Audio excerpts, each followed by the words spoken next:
ኣብዚ ግዜ እዚ መብዛሕቲና ብፍላጥ ይኹን ብዘይፍላጥ ብዝተፈላለዩ መንገድታት ንኣእምሮና ዳጎዳእናዮ ኢና ንርከብ። ካብ ጨረር ስልክን ኮምፒተርን ጀሚሩ ክሳብ ዓበይቲ ወልፍታት ኣእምሮ ንዝፍጽሞም ተግባራት ከም ውሳነ ምሃብ፣ ጸገማት ምፍታሕ፣ ስምዒት ምቁጽጻርን ዝተሓላለኹ ነገራት ምርዳእን ዝኣመሰሉ ነገራት ንምክያድ ከቢድ ንኽኾነ ይገብርዎ ኣለዉ። ኣብ ናይ ሎሚ ቪድዮ ብዛዕባ መዓልታዊ ትገብሮም ግን ድማ ንኣእምሮኻ ዝጎድኡ ብሳይንስ ዝተረጋገጹን ሕጂ ክተወግዶም ዝግብኣካ 10 ሕማቓት ልማዳት ክንዛረብ ኢና። ነዚ ናይ ቁም ነገር ቻነል ሓደሽቲ እንተደኣ ኮይንኩም ሰብስክራይብ ብምግባር ስድራ ቤትና ኹኑ። ነዚ ቪድዮ ድማ ላይክ ብምግባር ጀምሮ። ቀዳማይ ንኣእምሮኻ ዝጎድኡ ሕማቓት ልማዳት ርእስኻ ተሸፊንካ ምድቃስ እዩ። ርእስኻ ተሸፊንካ ብትድቅስ እዋን ናብ ኣእምሮ ዝኣቱ መጠን ካርቦን ዳይኦክሳይድ ይውስኽ፣ ኦክሲጅን ድማ ብኡ መጠን ይቕንስ። እዚ ድማ ኣእምሮ ብልዑል መጠን ዝጥቀመሉ ወሳኒ ዝኾነ ኦክሲጅን ምጉዳል፣ መጠን ካርቦን ዳይኦክሳይድ ድማ ምውሳኽ የስዕብ። ብመጠን እውን እንተኾነ ድማ ኣብ ርእሲ ጉድኣት የውርድ። ምኽንያቱ ድማ ንጹር እዩ። ኣእምሮና ብግቡእ ስርሑ ንምክያድ ኦክሲጅን እዩ ዝጥቀም። ካብቲ ነተንፍሶ ኣየር መብዛሕትኡ ትሕዝቶ ኦክሲጅን ንኣእምሮና እዩ ዝኸይድ። ኣብ ስርዓተ ምስትንፋስ ሳንባና ድማ ኦክሲጅን ኣትሪፉ ካርቦን ዳይኦክሳይድ የውፅእ። እዚ ልሙድ ስርዓተ ምስትንፋስ እዩ። ተሸፊንካ ክትድቅስ ከለኻ ግን ሓድሽ ኣየር ስለዘየለ ነቲ ዝወፀ ካርቦን ዳይኦክሳይድ ተመሊሱ ይእትዎ። እዚ ድማ ሕፅረት ኦክሲጅን ንኸጋጥም ይገብር። ብኸምዚ መልክዑ ድማ ኣብ ኣእምሮና ጉድኣት ይስዕብ ማለት እዩ። ካልኣይ ልዑል ናይ ስክሪን ግዜ ምህላው። እዚ ማለት ኣብ ስልኪ ወይ እውን ኣብ ኮምፒተር እትሕልፎ ግዜ ማለት እዩ። ብርግጽ ስልኪ ወይ እውን ኮምፒተር ተጠቒምካ ጽቡቕ ነገር ክትሰርሕ ትኽእል ኢኻ። ሕጂ ንዛረብ ዘለና ግን ብዛዕባ እትጥቀሞ ነገር ዘይኮነስ ስክሪን ብዛዕባ ዘስዕበልካ ጉድኣት እዩ። ብሓፂሩ ክንገልጾ ከለና ካብ ኮምፒተርን ስልክን ዝኣመሰሉ ስክሪን ካብ ዘለዎም ነገራት ዝወፅእ ጨረር ብሉ ላይት ይበሃል። እዚ ላይት ድማ ኣእምሮና ልዑል ጉድኣት ካብ ዝፈጥሩ ነገራት እቲ ቀንዲ እዩ። ነዚ ነገር ኣፍረይቲ ይኹኑ ሳይንቲስታት ብደንቢ ስለ ዝፈልጥዎ ሙሉእ ብምሉእ ተዘይጥፍእዎ እኳ ጨረሩ ንኽቕንሱ ግን ሲስተም ሰሪሖም እዮም። እዚ ክብል ከለኹ ስልኪ ወይ እውን ኮምፒተር ኣይትጠቐሙ ማለት ዘይኮነስ ብዙሕ ሰዓት ግን ኣብኡ ትሕልፉ ማለት እዩ። ግድን እንተኾይኑ ድማ ብሩከት መነጽር ገዚእኻ ምጥቃም ጽቡቕ መፍትሒ ይኸውን። ክሳብ ክንድዚ ዓቕሚ የብለይ እንተኢልካ ድማ ኣብ ስልክኻ ውሽጢ ዝርከብ ብሉ ላይት ፊልተር ኦን ብምግባር ክትጥቀም ይመኽረካ። ብሓፈሻ ኣብ ስክሪን እትሕልፎ ግዜ ቀንስ፣ ኣብ ስክሪን እትሕልፎ ግዜ ኣእምሮና ይጎድኦ እዩ ንምባል እዩ። ሳልሳይ እኹል ማይ ዘይምስታይ። ኣብ ክፍሊ ኣካልና ዝለዓለ መጠን ማይ ዝጥቀም ኣካል ኣእምሮ እዩ። 2 ሲሶ ወይ እውን 60% ኣካልና እውን ማይ እዩ። ብዙሕ ግዜ ማይ ስተይ ኣብ መዓልቲ እንተወሓደ ክሳብ 8 ብርጭቆ ማይ ምስታይ ኣገዳሲ እንዳተባሃለ ብዙሕ ግዜ ትሰምዕ ትኸውን። እዚ ኩሉ ስለምንታይ እዩ ኣእምሮና ይኹን ኣካልና ማይ ክንሰቲ ከለና እንታይ እዩ ዝጥቀም እንተዳ ኢልካ እቲ ዝፍጠር ነገር ከምዚ እዩ። ኣብ ኣካልና ዘለዉ ዋህዮታት ወይ ድማ ሴላት ብምሉኦም ኣብ ማይ ዝተመርኮዙ እዮም። እዞም ዋህዮታት እኹል ማይ ዘይረኽቡ እንተዳ ኮይኖም ግን ነፍሲ ወከፍ ዋህዮ ብግቡእ ስርሑ ምክያድ እንዳኸወደ ይመጽእ። ብሕፅረት ማይ ካብ ዝፍጠሩ ጸገማት ድማ ሓደ ቃንዛ ርእሲ፣ ትኹረት ምስኣን፣ ምርባሽ ስምዒታትን ቀንዲ እዮም። ስለዚ እዞም ጸገማት ኣብ ባዕልኻ እንተዳ ተዓዚብካ ኣብ ኣእምሮ ዝወፅሑ ጸቕጥታት ምዃኖም ተገንዚብካ ኣእምሮኻ ብቕልጡፍ ንኽሓስብን ጥዑይ ንኽኸውን መጠን እትወስዶ ፈሳሲ ክትቆጻጸር ወይ እውን እኹል ማይ ክሰቲ ኣለካ። ራብዓይ ሕፅረት ድቃስ። ኣእምሮ ዝለዓለ ሪከቨሪ ዘካይደሉ ወይ እውን ርእሱ ዘሕድሰሉ ግዜ እዋን ድቃስ ምዃኑ ዝፍለጥ እዩ። ብልዑል ጻዕሪ እንዳሰራሕካ ይኹን ብዝተፈላለዩ ምኽንያታት ብመጽናዕቲ ይኹን ብንባብ ድቃስካ ሲኢንካ ይትሕደር። ምኽንያቱ ዘጽናዕኻዮ ዘንበብካዮ ይኹን ዝሰራሕካዮ ኩሉ ኣብ ኣእምሮ ሜሞሪ ዝስነድ እኹል ድቃስ ምስ ትድቅስ እዩ። ስለዚ ኣገዳስን እኹልን ድቃስ ደቅስ። ሓምሻይ ዝተመጣጠነ ኣመጋግባ ዘይምርካብ። ኣእምሮ ንኽጉልበት ዝገብሩ ብዙሓት ምግብታት ኣለዉ። ንኣብነት ፋቲ ኣሲድ ዘለዎም ምግብታት ከም ዓሳ፣ ቫይታሚን ዘለዎምን ኣሕምልትን ጥራጥረን ምግብታት እናበልና ብዙሕ ክንጠቅስ ንኽእል ኢና። ንኣእምሮናን ንኣካልናን ዝጎድኡ ምግብታት ድማ ኣለዉ። ከም ጃንክ ፉድ እንብሎም ዝተጠበሱ ምግብታት፣ ቅልጥፋት ምግብታት፣ ሽኮር ዝበዝሖምን ዝተፈላለዩ ናይ ቅብኣት መጠኖም ኣዝዩ ልዑል ዝኾኑ ምግብታት ንምምጋብ ንጥዕና ይኹን ንኣእምሮ ልዑል ጉድኣት የስዕቡ። ብዝያዳ ሽኮር ዝበዝሖም ምግብታት ምብላዕ ንታይፕ ሕማም ሽኮር፣ ንሕማም ስኒ፣ ኣብ ገጽ ፈፀጋ ንኽወፅእ ንምግባር ንሩግድን ከም ዘቃልዕ ናይ ጥዕና ሰብ ሞያ ይዛረቡ እዮም። እዚ እንተደኣ ኮይኑ ሽኮር ዝበዝሖም ምግብታት ምስ ኣካል ጥዕና ደኣ እምበር ከመይ ገይሩ ምስ ኣእምሮ ክራኸብ ይኽእል ኢልካ ትሓትት ትኽእል ኢኻ። ሽኮር ዝበዝሖም ምግብታት ምምጋብ ንድሌት ምግቢ ካብ ዘጥፍኡ ነገራት እቲ ቀዳማዩ። ኣካልና ፕሮቲንን ዝተመጣጠነ ምግብን ስለ ዘይረክብ ንኣእምሮ ዝተመጣጠኑ ንጥረ ነገራት ከይበፅሑ ይገብር። ኣእምሮና ድማ በዚ ምኽንያት ኢነርጂ ስለ ዘይረክብ ንምድካምን ዝተፈላለዩ ጉድኣታትን ይቃላዕ። ናይ ምርሳዕ ጸገም፣ ትኹረት ምስኣን፣ ናይ ጭንቀት ጸገማት ድማ የምጽእ። እዚ ኩነታት ብዝያዳ ኣብ ህፃናት እውን ክኽሰት ይኽእል። ስለዚ ንህፃናት እውን እንተኾነ ሽኮራዊ ምግብታት ክነብዝሐሎም የብልናን። ከምኡውን ንባዕልና ሽኮር ዝበዝሖም ምግብታት ንጥዕና ይኹን ንኣካል ኣእምሮ እውን ጎዳኢ ምዃኑ ፈሊጥና ከም ዓቕምና ዝርከቡ ጥዑያት ምግብታት ክንምገብ የድሊ።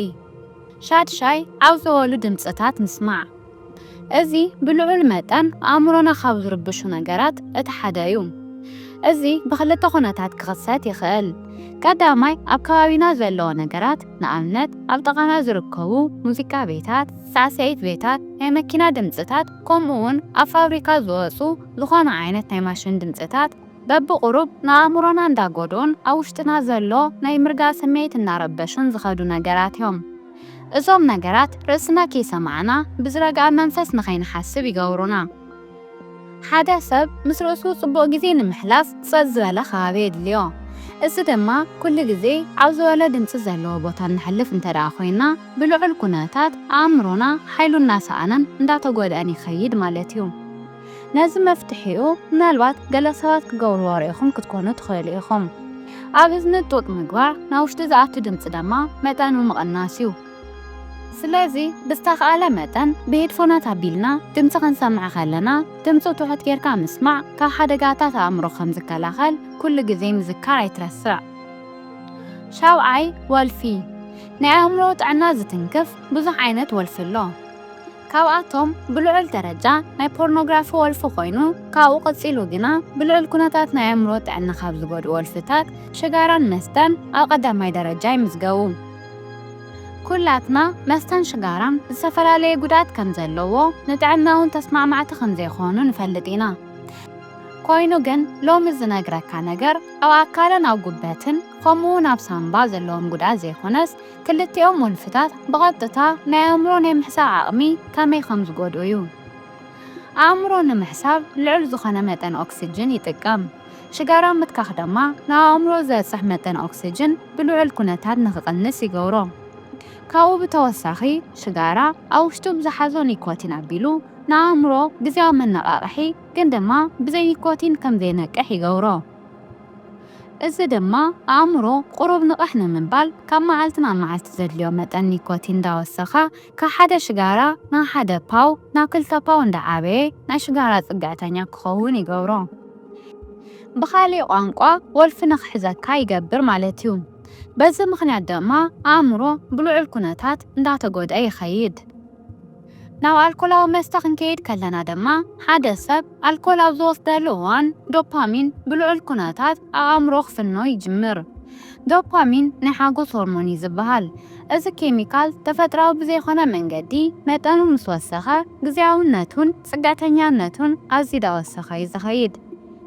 ከምዚ ዝኾነሉ ግዜ ድማ ዶፓሚን ብተፈጥራዊ መንገዲ ክዝርጋሕ ናይ ምግባር ዓቕምና እንዳቐነሰ እዩ ዝኸይድ። ስለዚ ብዘይ ኣልኮል መስተ ኣብ ንህልወሉ ግዜ ኣብ ድብርትን ኣብ ጭንቀትን ንጥሕን ማለት እዩ።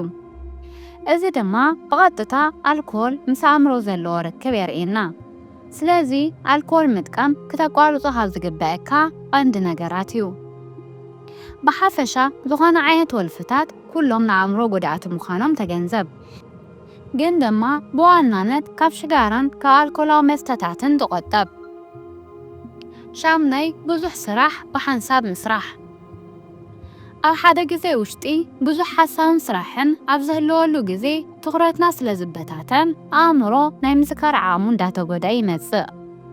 ኣብዚ ሕጂ ዘመን እዚ ነገር እዚ ቲክቶክ ክንብሎ ንኽእል ኢና። ኣብ ውሽጢ ሓደ ሰዓት ብዙሕ ዝተፈላለየ ሓሳብን ኣይድያን ብዝተፈላለየ ጉዳያት ስክሮል ብምግባር ኣብ ንዕዘበሉ እዋን ኣእምሮና ትኹረቱ ክእክብን ከስተንትንን ኣይኽእልን። ኣብቲ ውሳነን ምርጫን ዝፍጽም ክፍሊ ኣእምሮና ድማ ጉድኣት እንዳበጽሖ ይመጽእ። እዚ ብሳይንስ ዝተረጋገጸ ጉዳይ እዩ። ስክሮል እንዳገበርና ብዙሕ ሰዓት ክሓልፍ ከሎ ብዙሕ ዝፈለጥና ይመስለና። ኮይኑ ግን ዝኾነ ዓይነት ፍልጠት ኣብ ርእስና ይተሓዝን። ምኽንያቱ እዚ ንገብረሉ እዋን ኣብ ተሓፂር ዝኽሪ ክፍሊ ኣእምሮና ኣገዳሲ ፍልጠት ተደላይ ግዜ ከይተዋሃቦ ብዝተወራረፀ መንገዲ ስለ ዝቕመጥ እዩ። እቲ ሓሳብ ድማ ብዕምቀት ስለ ዘይሓሰብናሉ፣ ስለ ዘይመረፅናዮን ስለ ዘይፈለናዮን እቲ ኩሉ ኣብ ሓደ ሰዓት ውሽጢ ዝተዓዘብናዮ ካብ ውሳነ ንላዕሊ ዝኸውን ነናይ ሓደ ደቂቓ ቪድዮታት ብምሉኦም ክሳራ ይኾኑ። ክሳራነቱ ዝረጋገፅ ድማ ክንድቅስ ከለና ኣእምሮ ካብ ተሓፂር ዝኽሪ ዝረኸቦ ነገር ስለ ዘይብሉ ናብ ነዊሕ ዝኽሪ ዘመሓላለፍ ነገር የለን ማለት እዩ። እዚ ኩሉ ሓደ ሰብ ትኹረቱ ንምሕላው ኣብ ሓደ ግዜ ሓደ ነገር ጥራይ ክሓስብን ከስተንትንን ከም ዘለዎ ድማ የርእየና። ስለዚ ኣብ ሓደ ግዜ ሓደ ነገር ጥራይ ብትኹረት ስራሕ። ታሽኣይ ምንቅስቓስ ኣካል ዘይምግባር።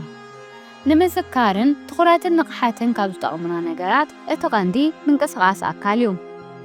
እዚ ማለት ድማ ኣካልና ምንቅስቓስ ኣካል ብዘይምግባሩ ብቐጥታ ጉድኣት የስዕበሉ እዩ ማለት እዩ። ስራሕና ኮፍ ምባል ወይ እውን ደው ምባል ጥራይ ዝሓትት እንተደኣ ኮይኑ ካብ ጥዕና ሓሊፉ ኣእምሮና እውን ጉድኣት ይስዕብ። ንኣብነት ከም ድብርት፣ ጭንቀትን ምዝሕታልን ዝኣመሰሉ ነገራት ይስዕበና። ስለዚ ነዚ ንምስትኽኻል ምንቅስቓስ ምግባር የድሊ ማለት እዩ። ግን ድማ ምንቅስቓስ ክበሃል ከሎ ኩሉ ግዜ ከበድቲ ስፖርትታት ምስራሕ ዘይኮነስ ቀለልቲ ምንቅስቓሳት እውን ምግባር ይከኣል እዩ። ስለዚ እዚ ብምግባር ኣእምሮኻ ሓልዎ። ዓስራይ ንኣእምሮና ዝጎድእ ሕማቕ ልማድ ሕማቓት ሓሳባት ምሕሳብ እዩ። እዚ ንኣእምሮ ካብ ዝጎድኡ ነገራት ኣብ ቅድሚት ዝስራዕ እዩ። ኣእምሮ ብኣኻን ብትነግሮን ነገር ሙሉእ ብሙሉእ እምነት ይሕድር እዩ። እዚ ማለት ንርእስኻ እትነግሮ ነገር ኣይረብሕኒ ኣይጠቅምኒ ዝብል ነገራት እንተደኣ ኮይኑ ኣእምሮ እንዳተጎድአ እዩ ዝኸይድ። እዚ ድማ ክሳብ ጥፍኣት ዝበጽሕ ናይ ሓደጋ ክፍኣት ከቃልዕ ይኽእል እዩ። ከምኡውን መዓልታዊ ንኣእምሮኻ ጽቡቕ ነገር እትዛረብ እንተኮይንካ ድማ ዋህዮታትካ እናማዕበሉን ብደንብ እንዳጎልበቱን ይኸዱ። ኣእምሮ ድማ ንቕሓትን ትኹረት እንዳወሰኸ ምስትውዓል እውን ክብዳበለ ይኸይድ። ስለዚ ኩሉ ግዜ ኣእምሮ ንኸይጉዳእ ሕማቓት ሓሳባት ተወግድ። እዚ ክብል ከለኹ ግን ብዛዕባ ባዕልኻ ጥራይ ዘይኮነስ ብዛዕባ ሰብ እውን እንተኾነ ዘለካ ሕማቕ ሓሳብ ቂምታ እውን ኣወግድ ማለት እዩ። ምኽንያቱ ኩሉ ነገር ብኢነርጂ ይሰርሕ። ሕማቕ ኢነርጂ ብተውፅአሉ ግዜ ድማ ካሊእ ሕማቕ ኢነርጂ ናባኻ ትስሕብ ኢኻ። ብዘይፍላጥካ ድማ ጸቢብ ኣተሓሳስባ ይህልወካ። ስለዚ ብሓፈሻ ሕማቕ ሓሳብ ኣወግድ። ኣብ ክንድኡ ብጽቡቕ ሓሳብን ብምስጋናን ተመላእ። ሽዑ ኣእምሮኻ ብልዑል መጠን ክመሓየሽ ከሎ ክትርእዮ ኢኻ። እዞም ሕጂ ዝነገርኩኻ 10 ነጥብታት እንተደኣ ኣወጊድካ ብርግጸኝነት ኣእምሮኻ ካብ ሓደጋ ክትሕልዎ ኢኻ። እዚ ቪድዮ ጠቓሚ ኮይኑ እንተደኣ ረኺብካዮ ላይክ ብምግባር ናብ ብዙሓት ንኽበጽሕ ግበር። ኣብ ቀጻሊ ብኻልኦት ጠቐምቲ ቪድዮታት ንኽንራኸብ ድማ ሰብስክራይብ ብምግባር ስድራ ቤትና ይኹኑ።